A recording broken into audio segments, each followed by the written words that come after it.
I saw Steffen coming up there with the Steve, which is incredible. He is another one of the amazing Steve players out here in the tri-state area, and my goodness, do they have quite a few of them between him, D-Dog, and company.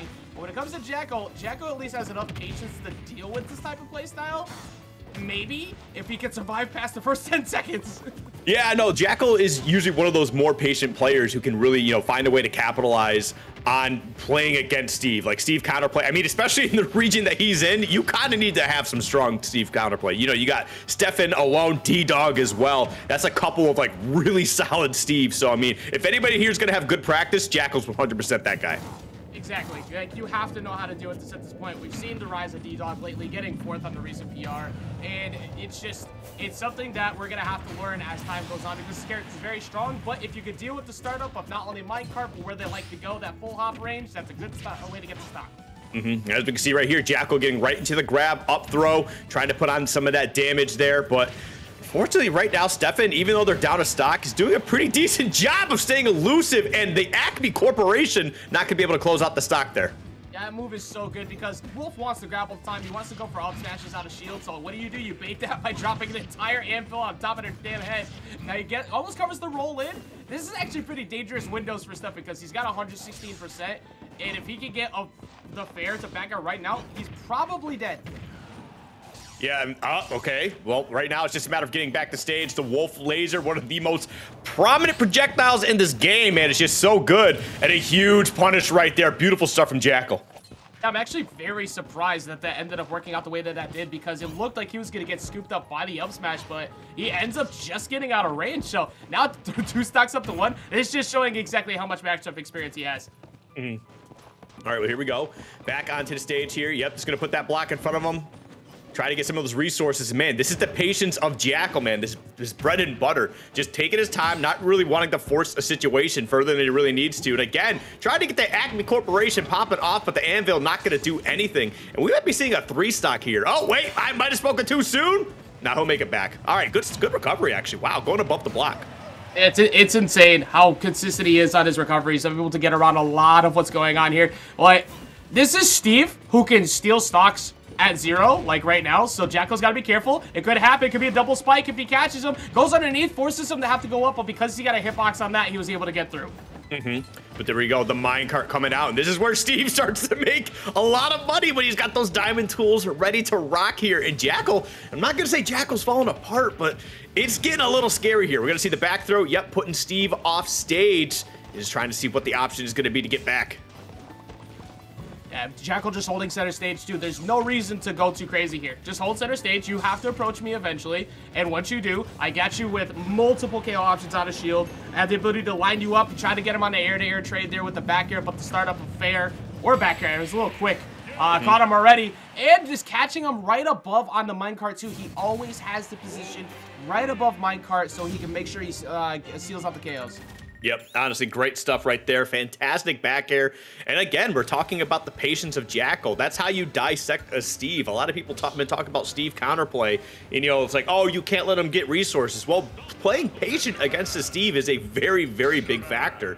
So Jakal, honestly, just looking like a master of the matchup. But we'll see what Steffen's able to bring to this game, too. I mean, they're down, but they're certainly not out. We are all very aware of what Steffen's capable of. Exactly, and it seems crazy because one of the things that everybody looked at earlier was like, don't let Steve camp, right? The problem is with matchups like this, if you constantly rush with a character who's very straightforward with their approach game with dash attack or dash grab or short hop fair, they're gonna always know it's coming. So you have to wait and be patient enough to understand, yeah, they're gonna get their materials, but make them swing early. Make them do something stupid. That way you could whiff punish them, and that's the approach that Jakal's taking here. Yep, there we go. Okay, isn't able to get the jab reset, but the get up attack looking good for Steffen, and the dash attack the opposite direction as well. All right, let's see what the ledge trap scenario is. Ooh, I did like the attempt, just jumping up and then air dodging right down, but unfortunately that TNT blast stone is a little too big. Gonna be able to take out that stock, and here we go, man. Just going for a ride here. And Steffen can just keep doing exactly what he's doing because of that. They cover so many options, just avoiding the minecart too. That would have been another early stock. Covers him on the tech in. He's got a pretty common habit of doing that in those situations because he doesn't want to go too far away. You don't want to hold out on DI, get tech chase with a dash attack. Okay, that was a little bit of a scary spot, but it seemed like Steffen just kind of stopped jabbing, which actually allowed Jakal to get that up smash out of shield, but still gonna find a way to take the stock here, maintain this lead. Ajax, Steffen's looking like a lot more confident in this game too. Yeah, I think he's kind of figured it out. Like, for one, he's got 2 platforms to actually play around with, so it allows him to get actual, like, pressure game going, and he can dip out of situations, but also he's just been reading Jakal's defensive options. Like, on point. He had the roll cover there. Bro, you got cooked! You got cooked. You thought you could hide from me? You thought you could hide from me? Absolutely not. That was such a big brain play from Jakal. I mean, that's what I'm talking about, though. Like, Jakal, he's gonna have all these little tricks to try and hit Steve with because of the situation that he's constantly fighting Steve. Unfortunately for Jakal, we're gonna see Steffen take that game too, but that's exactly what I expect to see from 2 top players, just trading games back and forth. But man, that was funny as hell.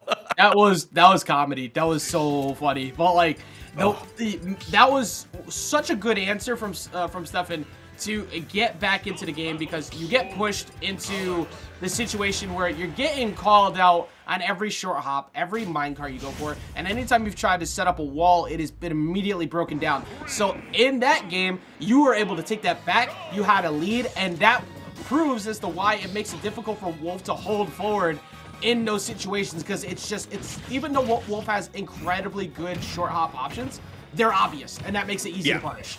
Yeah, they are a bit obvious, but they're also like quick. So like, as long as you're careful and patient, not just constantly throwing it out, you should still be able to find your openings. Like the way that Jakal kind of bobs in and out, changes up his approaches, and when he's actually going to commit to something is a huge factor to his game plan. But you can have a strong game plan all you want, but you're still going to get these ladder combos from Steve. Yeah, like the reward on hit for Steve is so big, and that's what makes things difficult. Jakal's done an incredible job over the past like year, though, just proving to everybody, for one, put respect on his name, because people were forgetting about him, and well, on paper it seemed like a good idea to grab the dash in, not so much the end result. Yeah, you know, call him Tim Duncan, because that was going right off the backboard there. Fantastic stuff from Jakal, and honestly, that's a strong lead. 102 is definitely a spot that Steffen can try to even things up here. It's just a matter of building himself a bridge to the platform. This character is so funny, man. Bro, that slow-rided minecart was the goofiest thing I've seen, like, in a while. It's just like, excuse me, pardon me. Landing directly on top of on top of Steve or Alex, not exactly the best option. You really did that. You really thought that was gonna work. I don't normally say stuff like that, but Jude, you know better. Yeah, that was definitely a un-Jakal-like play there, but look at this, man. Nice little bit of damage right there to get things started, and it keeps it going. 56%. That's a good spot to be in. What happened? What the hell's going on? Bro, you have... Oh, my God. All right, well, that's going to cover a lot. Yeah, you have no invincibility. Taking a hit might have actually been the best option there. As scary as that looked, and he keeps catching him on the jumps. You can't get away. Steffen's ledge trapping has been on point since game 2. Did you see how Wolf's Snare went through like the first few hits of that up smash, and then eventually he just got enveloped in the flames? That was actually just really silly, but the back here from Jakal going to be able to even this up. Now we're at 1 stack apiece. Game 3 here. Do or die for both players. They got to make it happen. Boys really thought his name was Through the Fire and Flames, man. He's, I mean, excuse me.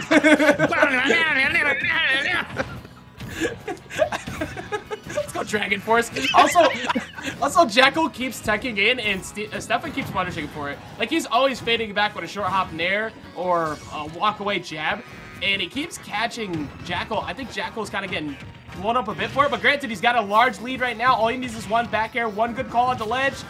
Oh, wait a minute, even game. You got kill percent too. That's diamond. What happened? What happened? What happened?